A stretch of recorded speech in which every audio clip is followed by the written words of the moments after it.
c'est un outil qui ne peut plaire qu'aux PDG et comités de direction qui sont eux-mêmes éthiques, transparents et pleins de probité. Parce que les comités de direction qui camouflent et qui bidouillent, ils voudront pas de DEMS. Moi, je dirais qu'aujourd'hui, ce n'est pas un choix. Parce qu'en fait, ce qui décide, c'est le client final, c'est le citoyen, c'est le client. C'est plus du tout, en fait, les actionnaires ni les PDG. Donc, en fait, ils n'ont pas le choix. Ils n'ont absolument pas le choix parce que nous, en tant que société éthique, sélectionnée par la Suisse, la communauté européenne, etc., pour être, en fait, le système souverain et éthique, tout ce type de comportement, il met en péril non seulement l'entreprise elle-même, mais le pays où réside cette entreprise. Je vais être un petit peu plus cynique dans mon analyse par rapport à tout ce que tu viens de dire. S'il y a des PDG, des vice-présidents ou des responsables des technologies de l'information, comme on dit maintenant,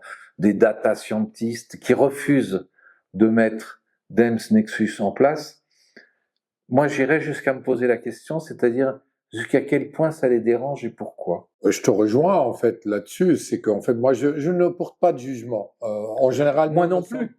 Nous sommes des technologistes, nous on donne le système et on donne les moyens d'être éthique et d'être souverain et d'être transparent et d'être efficace et efficient, mais nous n'allons pas faire l'évaluation des intérêts en fait de chaque PDG ou de chaque comité de direction par rapport à leurs intérêts personnels. Donc ça a toujours été le cas. Donc après c'est aux actionnaires et c'est aux entreprises.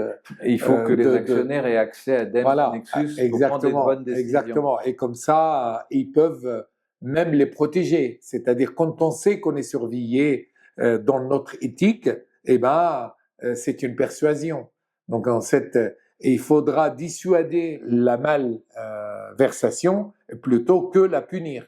On est complètement d'accord. Merci. Voilà.